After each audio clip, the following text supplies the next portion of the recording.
You just open After Effects to start editing, then realize that you don't know how to use it. But when you go on TikTok, you see so many cool edits. I wish I knew how to make one too. If only there was someone who could help me. Well, don't worry, because by the end of this video, you will know exactly how to make this fan edit of your favorite character so you can go viral. Let's go! Before we do anything, we first of all have to create our project. And this is actually a very important step because we want the right settings. To do that, we're gonna click on New Composition. And the three most important settings are gonna be our resolution size, the frame rate, and of course the duration of our edit. To start at the very top, our resolution just changes the way our edit looks. And because in my case I want this nice square format, I'm gonna go for 1080 by 1080. Don't worry, there's so many different resolution sizes. For example, 1080 by 1450, 1080 by 1920, or like in my case, 1080 by 1080. Which one you choose is gonna be dependent on how you want your edit to look on social media. My personal favorite is 1080 by 1080. Once that is set, we wanna put our frame rate up to 60 FPS because that will give us the smoothest look. Lastly, the duration is gonna be dependent on how long your song and edit is supposed to be. I always recommend going a bit longer at first because you can change this later anyway. I'm gonna go for 30 seconds and then I'm gonna press on to OK. As you can see, we're now inside of our preview, and because we don't want it to be black, we're gonna import our footage and song next. I have both of them in the same folder on my desktop, and now I'm just gonna select them and then drag them into my project panel on the left side of the screen. After it's done loading, you should see both of them in your project panel, and we're gonna start with the song, so select that and then just drag it on your timeline. Because this is an MP3 file, it doesn't have any video, which means our preview is gonna stay black. But for now, that's fine because the first thing we have to do is mark our beat drops. So get your headphones. Once you put them on, you want to go to the point where your edit approximately starts, which for me is going to be around 10 seconds. This always depends on which audio you use and how long you want your intro to be. For my specific audio, like I said, it's around 10 seconds. And here we want to find the exact points where our beat drops are located so that our edit will be on beat. The most accurate way of doing this is by right-clicking, going to Keyframe Assistant, and then selecting Convert Audio to Keyframes. As you can see, a second red layer will appear on top of our song, and we can now click on this, press U on our keyboard to bring up all of the data inside of it. And in our case, we need the both channel slider, so click on it once. As you can see, the bottom row should be lighting up in blue, and then we can open the graph editor by clicking on this small box. This might look a bit confusing, but once we zoom in on our timeline, it will make way more sense. What we're looking at right now is our audio converted into keyframes. In Fortnite terms, what that did is put all of our beat drops into these spikes, so you can see how the audio goes kind of up here, then goes down and then up again. All of the spikes that we have are going to be one beat drop, which will make it way easier to find them. My first beat drop, as you can see, is the spike right here, which is why I'm going to put my time indicator, this blue little thing, on top of it, and then I'm going to head to the right side of the screen and click onto this marker symbol. As you can see on our timeline, there's now a number 1, and this just means that here is our first marker. We're going to do the same thing for all of the other beat drops, so go ahead to the next spike right here, and then again go to the right side and click onto this marker symbol. Now it's named number 2, and you want to continue this for all of the spikes and beat drops that your audio has. Very important, this won't be 100% accurate every time. For 99% of audios, the beat drops are always going to be on a spike, but if you use some edgy reverb nightcore funk, it might be off, so make sure you double check by listening along whilst you're marking these beat drops. Alright, I finally marked all of the beat drops, as you can see right here. Once that's done, we can close the graph editor again and delete this top layer by just pressing delete. Now we're left with our audio and our time markers. So next we have to import our footage. For that, we're going to go back to our project panel and this time drag the scene pack that we imported at the beginning on our timeline right here. Most of the time, especially when you use 4K scene packs, you're going to get jump scared like this, where the character is just way too zoomed in. And that's simply because the 4K resolution of the scene pack is way bigger than our composition size. Without yapping, that just means we're going to press S on our keyboard while having the scene pack selected, and then reduce the scaling percentage until our clip fits exactly into our composition without black bars. Now we can get to finding our intro scene, and for that we're going to double click onto the footage layer that we just imported, and we will be jump scared one more time. Don't worry, just scroll out with your scroll wheel, and what we have here is a separated preview, as you can see, showing the entire footage, and in the bottom right below that we have a mini small timeline. On top of that we also have a small time indicator, and as you can see, this has way more timestamps than our original one. If you remember, we put this one to 30 seconds, but our scene pack is way longer than 30 seconds. So by double clicking and opening this extra preview, we can now scatter throughout the whole scene pack using this mini timeline. Obviously, it helps if you already know which kind of scene you want to use. In my case, it's around this time marker, so I'm now going to use my small time indicator and just scatter ahead till we get here. And then once I found the exact point where I want my intro to start, I'm going to go below that and click onto this bracket. If you click on that once and we look back on our main timeline, you can see that our scene pack now got cut to the exact same frame that we selected on this mini timeline. Once you're satisfied with the selection, we can close this layer, and you can see in our main timeline we'll get the exact same scene. Like I said, we don't want the scene to be our entire video though, so we're going to right click onto the first time marker and then go to marker time. Once we're here, we're going to cut the intro layer by pressing Ctrl Shift and D. Very important, make sure you have it selected while doing so. And because I actually want to use this exact scene from the intro in my editing part, once the music starts playing, I'm going to go to the second time marker right here and then cut the layer one more time by pressing Ctrl Shift and D. We now have 3 footage layers layers, the first one being our intro, the second one being our clip, and the third one being the rest of the scene pack. If you want to make a goofy skull edit, you could stop right here, but we obviously need some more clips once our editing part starts, so we're going to reuse this third layer, which still has the rest of our scene pack. Finding the clips will be the same process as finding our intro, just on a shorter scale, so we're going to double click onto this layer again, which again will bring up this massive preview. In here we simply want to use our time indicator again to scatter throughout our scene pack until we find the next scene that we want to use at the second beat drop. Don't be afraid, you can also go to the left, even though we already cut this part. Once we find the right scene, we again have to click onto this bracket and it will cut automatically to that point. We don't even have to exit the preview now, we can just go to the next time marker, press Ctrl Shift and D again, re-double click onto this top layer, and now just continue this until you found all of the scenes you want to use in your edit. The timeline is starting to look as packed as me, and the next step is going to be making sure that the clips are always in the center of our composition. As you can see in this clip, our character has moved all the way to the right, which cuts off half his shoulder, and we don't want that, so we're going to select the clip, press P on our keyboard, and then either increase or decrease this position value on the left side until our character is in the middle of the screen. If you're lazy like me, you can also just hold down and then drag to the right. Make sure you do this for all of your clips, including the intros, so the characters are always visible in the center of your composition. My clips are now all centered, and there's only one more thing we want to make sure we do before we start adding our first effects. First of all, we're going to select all of the clips in our editing part at once, and then click onto the speaker symbol on the left side. That will just make sure they are muted, and once our music plays, we won't hear any background noise. Keep the speaker on for your intro layer because we want to hear our character speak. Then we want to make sure we click onto this button right here, which is motion blur, and then click the one left to it twice so we enable frame blending. I'm going to save you the yep session that will just make your edit smoother. Finally, we're going to pre-compose each clip by itself, so just right click, go to pre-compose, select the bottom option, enable this check mark, press onto OK, and do this for all of the clips inside of your edit. We're now ready to add our effects, and the first effect we want to create is a nice velocity, which will just overall make the edit look smoother and create a nice cinematic look. To do that, we're going to go to effects and presets in the right side and search for Twixtor. Make sure you use the normal one and then just drag it onto your first clip. If you can't find Twixtor inside of your After Effects, make sure you install it, or you can join my Discord server. Inside of Twixtor, we want to make sure we disable in FPS is out FPS, and then for the frame rate, we're going to put whatever frame rate our clips have. To double check that, I'm going to click onto these arrows in the top, then click on project, and while having my scene pack selected, I'm going to look at what it says right here, which as you can see, 23.976. So we can go back to effect controls and then replace this input frame rate with what it just said, which was 23.976. Next, make sure you put the image prep to contrast/edge enhance, motion sensitivity all the way up to 100, frame interpolation we're going to put to motion weighted blend, and lastly enable smart blend. Now we're going to zoom in onto our clip like this, and the first thing we want to do is make sure our time indicator is right at the start of our clip. Then we're going to go to speed percentage and click the stopwatch next to it to create our first keyframe. Change the value from 100 up to 200% and then press U on your keyboard. As you can see, our first keyframe was now created at the start of our clip, and the next one we want to create in the center. So go to the exact middle of your clip right here and then just replace the 200 with 65. This will automatically create our second keyframe, which means that our speed is going to be decreasing from 200% at the start to 65% in the middle. At the end, we want it to go fast again, so we're going to go to the last frame of our clip and then put the value back up to 200%. What's important for this animation to work is that we now select the keyframes, right click, go to keyframe assistant, and then click on easy ease. Then we can open the graph editor like we did earlier, and in here we can change the speed in which this animation is playing. So we can just change how fast the value should drop from 200 to 65%. To do that, we're going to select the top keyframe, which will bring up two yellow handles. The first one right here, we're going to drag straight down like this. The bottom one, we want to drag to the left to about 60%. Repeat the step on the other side. So this time we're going to start at the bottom. Just drag this to about 60%. And what I mean by 60% is just roughly 60% of the way until it would meet the other line. And then we're going to drag this top one straight down like we did at the beginning, like this. Now we can close the graph editor, and we of course have to make sure that this effect is on all of our clips to have a nice unity. You don't worry, you don't have to create this over and over again. We can just copy it, but be careful while doing this because we want to make sure we select all of the keyframes. And then very important, left click onto the effect name Twixtor. Now we can press Ctrl and C on our keyboard, go to the beginning of the next clip right here, and then press Ctrl and V to paste. If we press U, it should bring up all the keyframes, and you can see that they don't align with the end of our clip because this clip is slightly shorter. If that's the same case for you, we're going to select all of the keyframes, hold down our Alt key, which is important, and then just drag the last keyframe to fit with the end of our clip. Same thing the other way around. So when I go to the next clip and press Ctrl and V, I can bring the keyframes up by pressing U, and this time they're too short, so we're going to reverse the whole thing, select the keyframes, hold down your Alt key, and then drag them the opposite direction to fit the end of the clip. For Twixtor, the timing is very important, so make sure you actually align the keyframes with the end of your clips. And of course, do that for all of the clips in your edit. Once we apply Twixtor to all of our clips, it should already look way smoother, but the clips still look stiff because they're not moving. And to fix that, the second effect we're going to be adding is a zoom. But before we do that, as you may know, today marks my 1-year anniversary of my editing community, Editing Secrets. And to celebrate that, everyone who joins the community community during this celebration event will receive a bonus preset pack completely for free. Inside of the community, you will also get access to over 200 video lessons filmed directly by me, 4 masterclasses, 2 libraries explaining every effect you can think of. On top of that, you get 15 live coaching calls directly with me every single month, which will take you from a goofy CapCut user to a pro After Effects editor in just 4 weeks. If you don't believe me, take it from one of my students, Lafter, who managed to hit over 10,000 followers on a brand new account within a few weeks of joining my editing community. This is the offer of a lifetime, so if you want to take editing more serious and learn directly from me, make sure you click the second link in the description and claim your gift now. Yep, session is over, let's make our zooms. For that, we're gonna go to effects and presets and search for S_blur more curves. And then very important, like before, drag it onto your first clip right here. Make sure you zoom in, and we're gonna start at the very beginning of our clip right here. Inside of the S_blur more curves, we're gonna set a keyframe for the Z distance, and because I wanna create zoom ins, I'm gonna leave this at 1. Then I'm gonna press U to again bring up the keyframes, go to the end of our clip like before, and put it down from 1 to 0.6. The lower you go with this value, the more it's gonna zoom in. So if you want less aggressive zooms, you can also put it a bit higher. I like it rough, so I'm gonna stick with 0.6. We definitely wanna change the graph, so again, select both the keyframes, right click, go to keyframe assistant, and select easy ease. Then open the graph editor, and here we're gonna work a bit different. We're gonna start at the top again and drag this handle down like this. Not all the way, about 60%, and keep it a bit angled towards the right. For the second handle at the bottom, we're gonna do the opposite, so we're gonna drag it upwards, but only about 50% of the way, like so. If you need help with the numbers, just look at the rectangles in the background. You can see in the middle, it's 50%. Once that's done, close the graph editor, and one thing that we might be noticing right now is that the zoom is zooming in onto his chest. And because we don't want a goon here, we're gonna have to change it to zoom onto his face. For that, go back into the blur more curve settings and find the center X and Y value. In our case, we want to change the Y value because we want to go vertical. So I'm gonna go to the right side and just decrease this value until this crosshair roughly is over his neck. And if we preview now, you can see the zoom is going in onto his face. Which value you put here is gonna be heavily dependent on your clips and how they're positioned, so make sure you experiment a bit. Once you finish one zoom, we want to apply it to all of the other clips, which will be the same process as with the Twixtor, so make sure you select the keyframes, left click onto the effect name, very important, and then press Ctrl and C. Go to the beginning of your next clip and then press Ctrl and V. If you press U on our keyboard, it should now appear right underneath the Twixtor, and again, it doesn't fit, so we're going to select both the keyframes, hold down our Alt key, and then drag them to fit with the end of our clip. Repeat the step for all of your clips. If you manage to follow along, you're already mogging every CapCut editor, and to finish them off, we're now going to add a nice intro text. Adding text to your intro is an art itself. There's so many different styles. For this edit, I want to keep it a bit basic because the main focus should be on the editing part, not the intro. There are different editing styles where you definitely want to over edit the intro text. In my case, that doesn't really fit with the audio, but if you want to see a tutorial where I make an edit with an advanced intro, make sure you smash the like button because at 2,500 likes, I'm going to drop that video. To start, we got to know what our character is saying, so we're going to play it ahead once. If you're not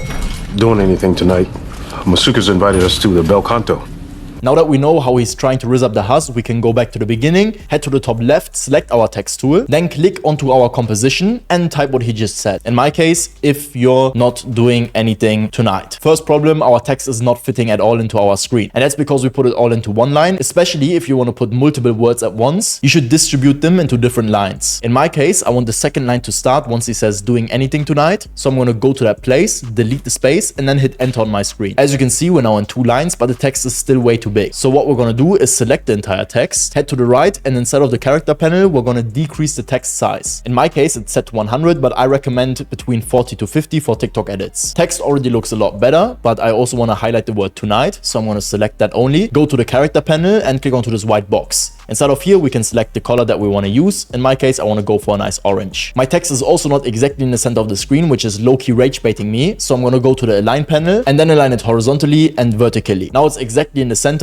and to add the rest of our text, I'm going to go ahead to when our character is saying the next sentence. Cut my text layer once by pressing Ctrl, Shift, and D. And now I'm going to select the top one and just replace it with the next thing that he says. Make sure you actually do this for everything that your character is saying in the intro. In my case, I only have 2 voice lines, but if you have more, then just add more text layers. Right now, our text looks really blunt, so there's no effects or no animation at all. So that's what we're going to do next. The first effect we want to add is called Deep Glow. So open Effects and Presets and search for Deep Glow. Drag it on your first text layer. And instead of the settings, we have have to put the exposure down to 0.1, which will actually make our text readable. The second effect is going to be to add some more contrast, so search for drop shadow, and then also drag it onto your text layer. Put the opacity from 50 up to 100%, leave the distance at 5, and put the softness to 15. Now we're going to copy these two effects by pressing Ctrl and C, and also paste them to all of our other text layers. Next, we want to create animations so that our text is actually appearing in a cool way. And what I like to do is just slightly overlap our text layers like so. That way they will flow together a bit nicer. For the first text animation, I'm going to go to the beginning of my first layer, and then we're going to search for the preset called Fade Up Words. Make sure you drag this onto your text layer, and that should ideally make your text invisible. The reason for that is because if we press U, you can see we have two keyframes which mark the start and the end of our text animation. So at the first keyframe, our text will be invisible, and once we get to the second one, it will completely appear. Only thing you want to watch out for is that you adjust these keyframes to the exact timing of how your character speaks. So if he finishes the sentence a bit early because he's talking pretty fast, you can just drag the second keyframe to the left. If it's the other way around and he's talking pretty slow, you can just drag it towards the right, which will, as you can see, adjust the timing. There's two more animations we want to apply on top of this. First of all, a fading out animation, and then also a zooming in animation. Let's start with the fading out animation. For that, we're going to go to effects and presets and search for fade out slow. This works in the same way. We're just going to drag this onto our text layer, and if we press U, we yet have another two keyframes, and we just want to adjust the timing to fit with the end of our layer, like so. For the zooming in animation, we're going to go back to the beginning of our text layer, and then search the preset called increase tracking. Drag this on your text layer, and then press U to bring it up. First thing we want to do is adjust the value, because right now it will be at 40, which as you can see is a lot of zoom, and we don't want it to look goofy, so we're going to put that from 40 down to 8. Now we're going to select the keyframes, open up the graph editor, and copy the following graph. Start with the bottom handle and just slightly tilt that upwards, and then for the top one, just tilt it downwards like so. If your graph looks like this, you can close the graph editor, and now just make sure that you adjust both these keyframes to the length of your clip. So the first keyframe should be at the start of your text layer, and the second keyframe should be right at the end. Make sure you apply all three animations to each one of your text layers. Unfortunately, you can't really copy and paste these, because obviously the length of your sentences and the talking speed of your character is going to change, so you will always have to adjust them. Once that's done, your text should look something like this. If you're not doing anything tonight,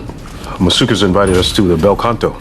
And if you still want to add some more advanced text effects, make sure you check out this tutorial after, where I show you my favorite ones. Our intro is done, so let's add some more transitions to our editing part. For that, I'm going to go to my first beat drop with my first clip and just zoom in on my timeline a bit. Right here on this clip, I want there to be a ripple effect, so I'm going to select this layer, go to the top, click on layer, new, and then select adjustment layer. As you can see, that will create a new layer, and we're now going to cut this exactly to the length of our clip. So go to the beginning, press Ctrl Shift and D, then go to the end of your clip, and again press Ctrl Shift and D. Delete all the extra parts and just focus on this isolated one. For this small snippet, we're going to go to effects and presets and apply the effect called BBC Ripple Dissolve. Drag it on top, and inside of the settings, put the height down to 15. Then open up the animation tuning and put the ease out amount from 0 up to 10. The next and by far most important step is going to be adding a color correction, because as you can see, adding a good color correction can increase the quality of your edits immensely. And if you don't want to get my exact color correction I use to make my edits look the best as possible, make sure you check the first link in the description, because I'm still running a huge sale in my shop. You can still get an extra 10% of the already ongoing 70% sale by using my code SUMMER10. Thank you guys so much for all of your positive feedback. I really appreciate it. I do read every review and comment. Thank you guys so much. After adding your high quality color correction, we need to export our edit. But before we do that, there's one more thing, because as you can see, I want my editing part to play twice. And to do that, I'm going to select all of the clips, including the ripple effect, and pre-compose them all together by right-clicking, pre-compose, then selecting the bottom option and enabling this check mark. Press onto OK, and it should all be in one layer. This makes it a lot easier to duplicate. Now we can just press Ctrl and D, and then make sure the top version that we just duplicated matches up with the exact end of our first part. Always zoom in to double check, because we don't want the frames to be overlapping. We want them to exactly end here. I'm also going to add my 3D outro, and once it's done, we're going to head to the top, click on composition, and then add to render queue. Instead of here, make sure you select the output module and put the format from H.264 to QuickTime. Press onto OK, then make sure you give your edit a nice name, click save, and then render. Depending on how fast your PC works, rendering might take a while. And once that's done, congratulations, you just created this amazing edit. If this video helped you, make sure you like and subscribe. It would really make my day. If you now want to learn how to make your own 3D outro, watch this tutorial next. Thank you so much for watching, and I will see you next time.